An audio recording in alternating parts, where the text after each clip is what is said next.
तो आपका विधायक में आज हम बात करेंगे राय क्षेत्र के विधायक से। जी हां, हमारे साथ मोहनलाल पड़ोली जी जुड़ गए हैं, उनसे बात करते हैं।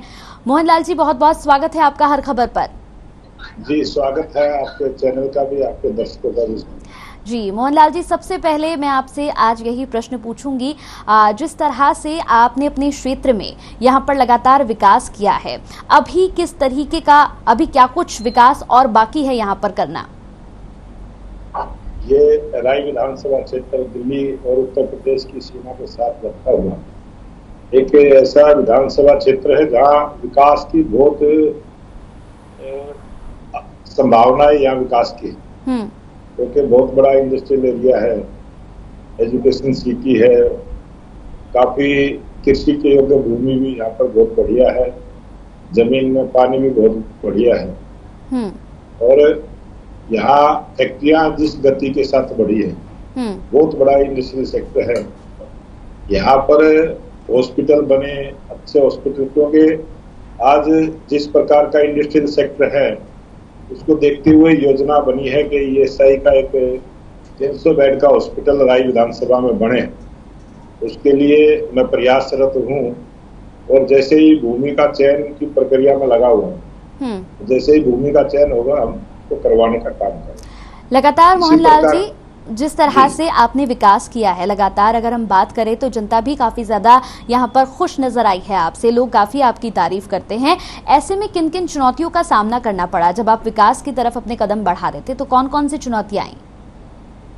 चुनौतियां तो बजट की होती हैं, उसके बाद जमीन उपलब्ध हो जाए, उसके बाद जो योजना हमने बनानी है वो लोगों के लाभकारी कितनी रहे, इन सबको ध्यान में रखते हुए एक मसाला मंडी यहाँ पर बने जल्दी ही शेरशाह गांव के अंदर, जिससे बहुत ज्यादा हमारे किसानों के जो बच्चे हैं उनको रोजगार मिलने की संभावनाएं बहुत ज्यादा है। इसी प्रकार से जो यहाँ नई नई किस्म की खेती करने की जो योजनाएं हैं, नए नए बीजों के द्वारा यहाँ उस प्रकार की ट्रेनिंग देकर, सबसे अच्छी बात यह है कि मुरथल के अंदर यहाँ पर एक मशरूम केंद्र है, उसमें ट्रेनिंग देकर इस प्रकार की जो खेती कर सकते हैं यहाँ पर अच्छे से उसमें काम चल रहा है। और यहाँ नई नई किस्म की फैक्ट्रियां इस प्रकार की है जिसमें ज्यादा रोजगार हो, उसके लिए मारुति, जो अभी कल ही गुड़गांव के अंदर मारुति के साथ कोलैबोरेशन हुआ है, एमओयू साइन हुआ है, और ये खरखोदा जो सोनीपत जिले में है, केएमपी के साथ लगता है, इससे भी सोनीपत जिले में विकास का गति बहुत बढ़ेगी। एक हमारी यहाँ रेल कोच फैक्ट्री गन्नौर के अंदर HSIDC बड़ी के अंदर उसका निर्माण हुआ है, उससे भी यहाँ बहुत सारे नौजवान बच्चों को जो स्किल्ड, जो उस प्रकार के कोर्स करके नौकरी करते हैं, वो सब बच्चों को रोजगार यहाँ मिलेगा। तो रोजगार के साधन आज जिस प्रकार से सरकारी रोजगार इतने नहीं हैं, लेकिन प्राइवेट सेक्टर में जो रोजगार की जरूरत है और बच्चे चाहते हैं कि अपने गांव के पास में ही, सोनीपत जिले के बच्चे को सोनीपत में ही रोजगार मिल जाए, इस काम के लिए हम लगे हुए हैं और यही हमारे लिए चुनौती है। उसी काम को हम बढ़ाने के लिए सरकार से, मुख्यमंत्री जी से निवेदन भी करते हैं। सरकार ने सोनीपत जिले के लिए ध्यान भी दिया है और एक नई योजना जो पानीपत करनाल तक मेट्रो की, जिसकी बहुत जरूरत है, बहुत सख्त आवश्यकता है, जनता की डिमांड है, और उसको भी जल्दी से अमली जामा पहनाया जाए, उसका भी DPR तैयार हुई है। GT रोड के साथ साथ एक तेज गति से चलने वाली ट्रेन जो यहाँ आएगी, उससे भी हमारे सोनीपत पानीपत करनाल तक के विकास का रास्ता खुलेगा। तो इस प्रकार की योजना सोनीपत के लिए जरूरी है, उसमें हम लगे हुए। मोहनलाल जी, जिस तरह से अगर हम बात करें किसानों की, तो किसानों के लिए क्या कुछ किया गया है अभी तक आपकी ओर से? आपने क्या कुछ किया किसानों के लिए अपने क्षेत्र में? हम अपने किसानों के लिए जो ट्रेनिंग प्रोग्राम होते हैं उनको करवाने का काम करते हैं, किसानों को बार बार जाकर जागरूक करते हैं, और किसानों के लिए जो सरकार ने, चाहे पशुधन बीमा हो उसके बारे में जागरूक करते हैं, फसलों का बीमा है उसके लिए जागरूक करते हैं। किसान अपने अधिकारों का किसान को पता हो, जैसे बीज फ्री किसानों को देते हैं, खाद किस प्रकार के डालने हैं, दवाइयों का छिड़काव किस प्रकार से करना है, किसान को भी आज के युग में एक कंपटीशन का सामना करना पड़ रहा है। और दिल्ली की मंडी हमारे इतनी नजदीक है, क्योंकि हमारा जो सब्जी का किसान है, जो सब्जी पैदा करता है, उसको जागरूक करने का काम करते हैं कि हम क्यों ना इस दिल्ली की जो आजादपुर सब्जी मंडी है उसका लाभ लें। हम ताजी सब्जी दिल्ली को भेजकर पैसे अच्छे कमा सकते हैं। इसके लिए हम किसानों के बीच में जाते हैं, उनको बातें रखते हैं, और जिस प्रकार की डिमांड बाजार के अंदर होती है उसी का उत्पादन करें, नए तरीके से करें, पैदावार बढ़ाएं और पेस्टिसाइड का कम से कम प्रयोग करें, ताकि मार्केट में उस सब्जी का, उस फल का अच्छा दाम मिले। और आज मैं देखता हूं कि अपना मनोली है, अटेरना है, बहरा बाकीपुर है, फुरुखपुर है, पावसरा है, जकोली है, हमारा जूनपुर गांव है, टांडा गांव है, ये इस प्रकार की एक बेल्ट है, दहीसरा गांव है, ये बहुत सब्जी का उत्पादन करते हैं और अच्छा पानी है जमीन पर, तो वो किसान उसका फायदा उठाते हैं। जो आगे मलिकपुर, ताजपुर, जैनपुर, टिकोला जो बेल्ट है वो भी सब्जी का उत्पादन करती है। और बीच की कुछ बेल्ट ऐसी है कि जो गेहूं और गन्ने की खेती करते हैं। तो हर प्रकार का किसान मेरी विधानसभा में है और हर किसान को अलग अलग जानकारी देने का, ताकि उनको ज्यादा से ज्यादा लाभ अपने खेत से हो। इस प्रकार के हम गांव में जाते हैं, चर्चाएं भी करते हैं, उनको मोटिवेट करने का काम करते हैं। और आज किसान जो है प्रगति की ओर है, किसान की आय बढ़ रही है, तो किसान को कम से कम खाद अपने खेत में डाले, उसके लिए भी जो नए नए तरीके आए उनको भी बताने का काम अपने डिपार्टमेंट के माध्यम से। अभी जगदीशपुर में जो कृषि विज्ञान केंद्र है, जो किसानों को इस प्रकार के ट्रेनिंग प्रोग्राम करवाने का काम करते हैं, मैंने उसका उद्घाटन किया था, अभी मेला लगा था। और किसानों को बहुत सारे यंत्र हम जो ट्रैक्टर में यूज करते हैं, खेत में यूज करते हैं, बुआई के हैं, जुताई के हैं, वो सारे इस प्रकार से सब्सिडी किसान ने लेनी है। उन सब चीजों के लिए हम जानकारी देने के लिए किसान को जागरूक करते हैं और सेमिनार आयोजित करते हैं। और हमारा कृषि विभाग जो डिपार्टमेंट, कृषि डिपार्टमेंट के 5 डिपार्टमेंट है, मछली उत्पादन का भी है, उसमें फूलों की सब्जी करने का भी है, बागवानी का है, और इन सब को मिलाकर हम किसानों के बीच में जाकर उसकी बात रखते हैं। डिपार्टमेंट को भी उसके लिए बार बार कहते रहते हैं कि वो किसानों के बीच में जाएं, इसकी जानकारी दें, ताकि हमारा किसान जो है वो जो गरीबी की मार से बाहर निकले और एक अच्छा किसान बने, इसके लिए हम प्रयास कर रहे हैं। चलिए, किसानों के लिए तो बेहद अच्छा कार्य आपकी ओर से किया जा रहा है, साथ ही साथ लगातार किसानों को आप जागरूक भी कर रहे हैं। निकाय चुनावों को लेकर क्या कहेंगे? निकाय चुनाव की किस तरह से तैयारियां चल रही हैं? आज हरियाणा प्रदेश में निकाय चुनाव कभी भी चुनाव आयोग डिक्लेयर कर सकता है, और हरियाणा प्रदेश में 48 ऐसे स्थान हैं जहां पर अभी निकाय चुनाव होने की संभावना है। इसमें 19 नगर परिषद हैं और नगर पालिकाएं, कुल मिलाकर 48 स्थानों पर चुनाव होने हैं। उसके लिए हम पार्टी स्तर पर, संगठन के स्तर पर काम लगे हुए हैं और नीचे तक हमारी तैयारी है। भारतीय जनता पार्टी की जो विचारधारा के लोग हैं वो ज्यादा से ज्यादा जीत कर आए। भारतीय जनता पार्टी का जो काम करने का तरीका है, सबका साथ सबका विकास, और समाज का जो अंतिम व्यक्ति है उस तक सरकार की सुविधा पहुंचे, इस काम में जो भारतीय जनता पार्टी के कार्यकर्ता लगे हैं वही ज्यादा से ज्यादा चुनकर आए, तभी जनता को उसका लाभ मिल सकता है। और मुझे लगता है कि सभी स्थानों पर भारतीय जनता पार्टी के विचार के लोग इस चुनाव में जीत के आएंगे, ये मेरी संभावना। बिल्कुल, यानी ये कह सकते हैं बड़ौली जी कि इस बार का निकाय चुनाव जो होगा वो काफी दिलचस्प होगा देखने में। दिलचस्प तो प्रत्येक चुनाव होता है, और ये चुनाव क्योंकि बीच में गैप आया है, करीब कई 6 महीने, कई 1 साल, कई 5 साल से भी कुछ नई नगर पालिकाएं हमारी बनी थी, वह 5 साल से चुनाव नहीं हुआ है।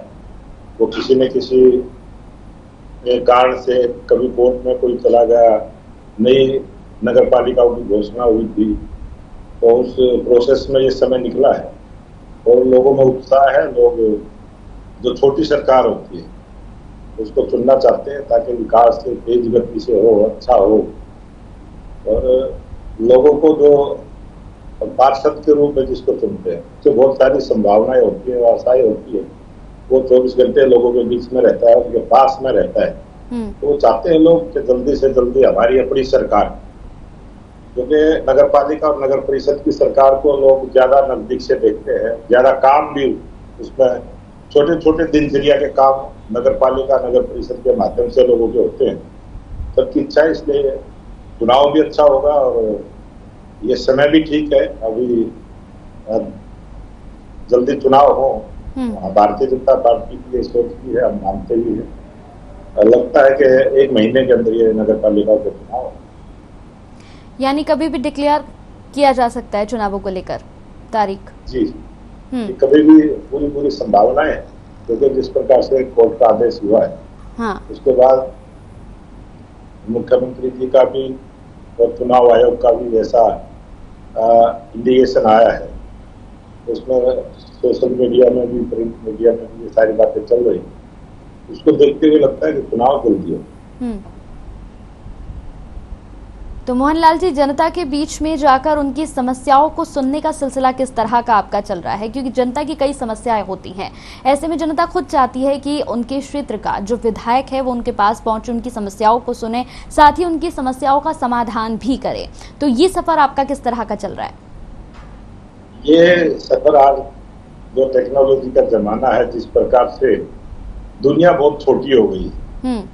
आज विधानसभा के अंदर विधायक है, जिस प्रकार से मैं अपने आप को देखता हूँ तो 4-5 गांव में डेली जाना होता है। वो रूटीन की एक प्रक्रिया है। किसी न किसी के काम के माध्यम से, कहीं किसी की खुशी में, किसी की गमी में, या कोई ना कोई मिलने जुलने के तो प्रोग्राम होते हैं, हम जाते रहते हैं। और छोटी छोटी जो गली की भी जो समस्याएं होती है वो भी विधायक तक पहुंचती है, क्योंकि दूरभाष के द्वारा टेलीफोन पर लाइव भी दिखाते हैं, लोग फोटो भी भेजते हैं, लोग टेलीफोन पर बात भी करते हैं। तो आज बहुत बड़ा काम नहीं रह गया है जानकारियां हासिल करना, और फिर एक विधायक को भी उस काम को अमली जामा पहनाना भी बहुत बड़ी बात नहीं है। बजट सरकार के पास है, उसकी योजना बनाकर अधिकारियों से बात करके उसको काम को जल्दी करवाने का हम प्रयास करते हैं। और आज सबसे ज्यादा जो लोगों को काम रहते हैं वो कहीं उनकी नालियां बननी है, गलियां बननी है, कहीं बिजली की ट्रांसफार्मर जल गया है। तो इस प्रकार के छोटे छोटे काम भी बहुत सारे होते हैं। किसी की पेंशन बननी है, किसी का पीला कार्ड बनना है। वो योजना सरकार ने ऐसी कर दी कि ऑनलाइन सिस्टम जो किया है, परिवार पहचान पत्र के माध्यम से जो मुख्यमंत्री जी की योजना से जो काम चला है, जो पोर्टल बना है, उस पर जानकारी देते हैं। और सबसे बड़ी बात यह है कि पीले कार्ड बनने की जो लाइन लगी रहती, आज वो उनको घर बैठे पीले कार्ड बनते हैं, उनके राशन कार्ड बनते हैं, ऑनलाइन है। आयुष्मान योजना का जो कार्ड है वो भी परिवार पहचान पत्र के माध्यम से तस्दीक होकर उसका भी एक सर्वे पोर्टल के माध्यम से होता है, उस पर काम होता है। और वो गरीब आदमी को जो जिसका हक जिसको मिलना चाहिए, उस परिवार पहचान पत्र के माध्यम से हमारी लोकप्रिय सरकार मुख्यमंत्री मनोहर लाल जी ने जो योजनाएं बनाई है, उसका लाभ सीधा जनता को मिल रहा है। इससे लोग भी खुश हैं। और बहुत सारे ऐसे नई बातें, जानकारियां हमारे को आती है कि जिन लोगों की उम्र 65-70 साल की हो गई उनको पेंशन नहीं मिली, लेकिन आज जैसे ही 60 साल की आयु हरियाणा प्रदेश में किसी की होती है और वो परिवार पहचान पत्र में अपने डॉक्यूमेंट्स के माध्यम से जिसकी वेरिफिकेशन हो जाती है, उनको घर बैठे ही पेंशन मिलने का जो काम होता है, तो बहुत सारे ऐसे काम हमारी सरकार ने किए।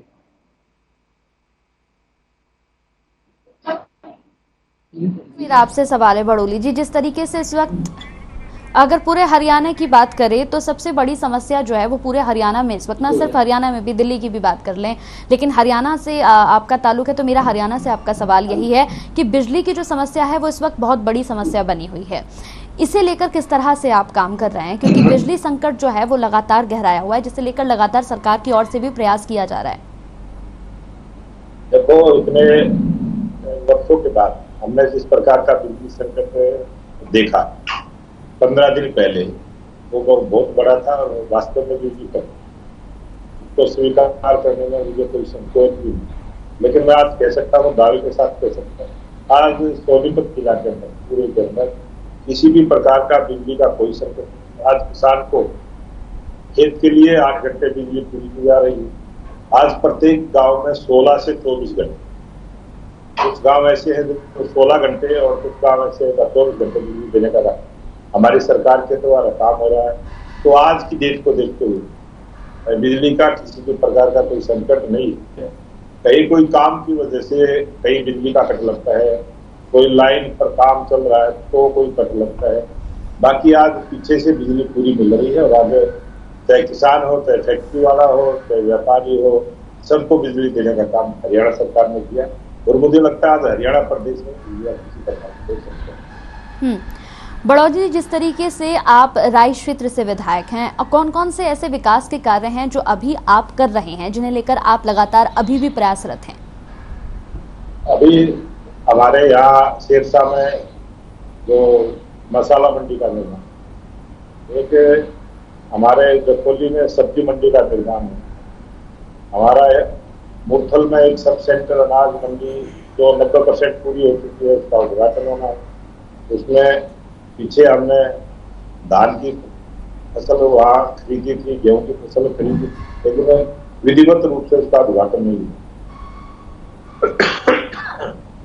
खेमड़ा गांव के अंदर अभी 100 बेड का हॉस्पिटल ट्रामा सेंटर की योजना चल रही है, वो जल्दी बनेगा। खेवड़ा गांव में EIT का जो निर्माण होना है उसका टेंडर की प्रक्रिया कुछ हो चुकी है। तो कई काम ऐसे हैं हमारे जो राय विधानसभा के लिए है। जैसे जखोली में ये एक महिला कॉलेज बनने की प्रक्रिया है, एक दहीसरा 0 पॉइंट से लेकर निर्माण तक एक SSR DC के द्वारा जो रोड का सर्वे हुआ, जिसकी तैयार हो चुकी है। तो 7 मीटर का एक रोड जुन्ना की बेल्ट के साथ साथ ग्रामीण क्षेत्र से होता हुआ जो जुड़ेगा, जिससे राय विधानसभा का विकास तेज गति से होगा। ये कई योजनाएं इस प्रकार की है जो जरूरी है और उन पर मैं काम कर रहा हूँ। निरंतर प्रयास है कि जल्दी से जल्दी हमारी पूरी हो जाए। और राय विधानसभा, क्योंकि जिस प्रकार से विकास इसमें हुआ है, और आज जरूर है, मेरी इच्छा है कि मैं इसको जल्दी से जल्दी सब डिवीजन के रूप में राय विकसित हो।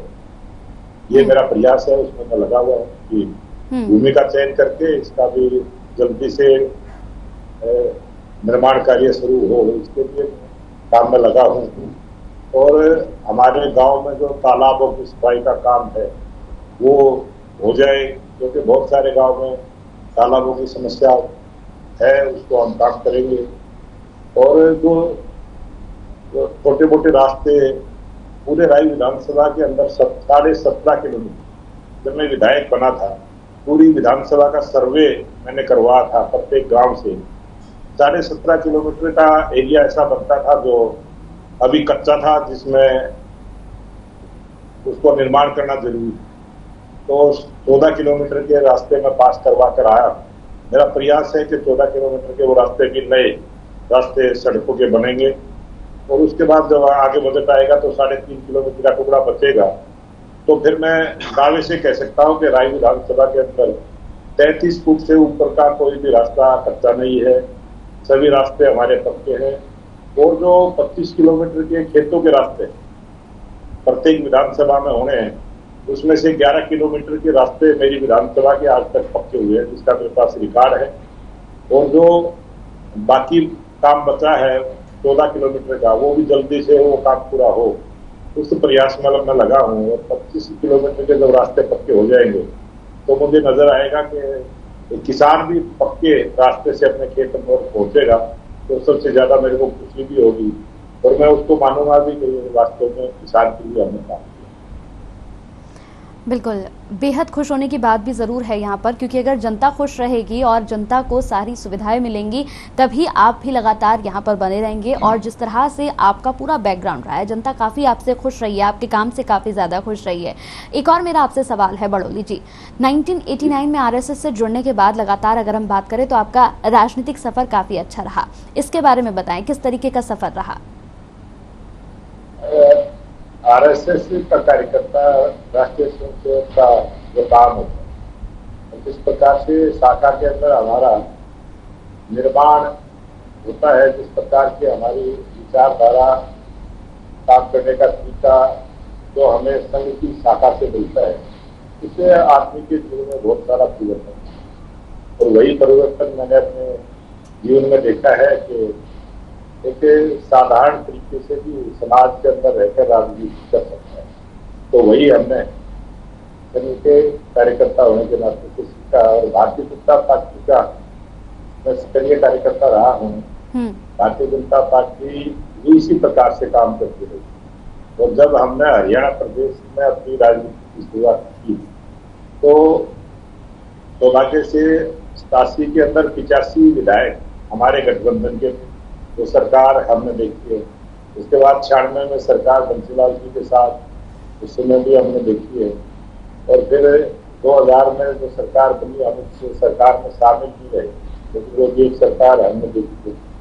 और अब 2014 से हमारी स्पष्ट बहुमत की सरकार, जो मुख्यमंत्री मनोहर लाल जी के नेतृत्व में हम काम कर रहे हैं, वो हमने देखा है। और हरियाणा में एक नई जो विकास की गंगा जिस प्रकार से चली है, आज हरियाणा में जो तेज गति के साथ विकास हुआ वो हमारी सरकार ने किया। तो 2019 के बाद जब से मैं विधायक बना हूँ, तब से भी हमने ये गठबंधन की सरकार में काम करने का जो अनुभव है, ये भी हमने देखा है।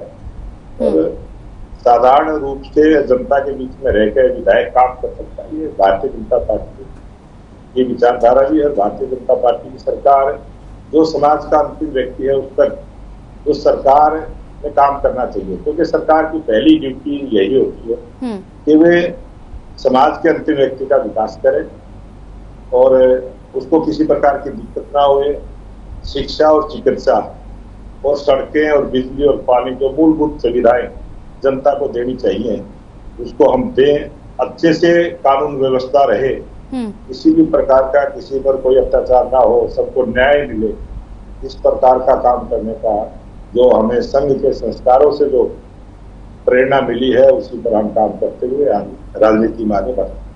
चलिए, बेहद अच्छा सफर। बहुत बहुत शुक्रिया सर हमारे साथ जुड़ने के लिए और अपना कीमती समय देने के लिए बेहद शुक्रिया आपका। तो ये यहाँ पर आपका विधायक में आज हमने आपको मिलाया है राई क्षेत्र के विधायक मोहनलाल बड़ोली जी से। और साथ ही साथ लगातार राई क्षेत्र में विकास भी हो रहा है और विकास से लोग काफी खुश भी हैं। लगातार यहाँ पर मसाला मंडी को लेकर जनता यहाँ लगातार मांग कर रही है, जिसे लेकर विधायक जी लगातार यहाँ पर प्रयासरत भी हैं। इसी के साथ आपका विधायक में मेरे साथ इतना ही। नमस्कार।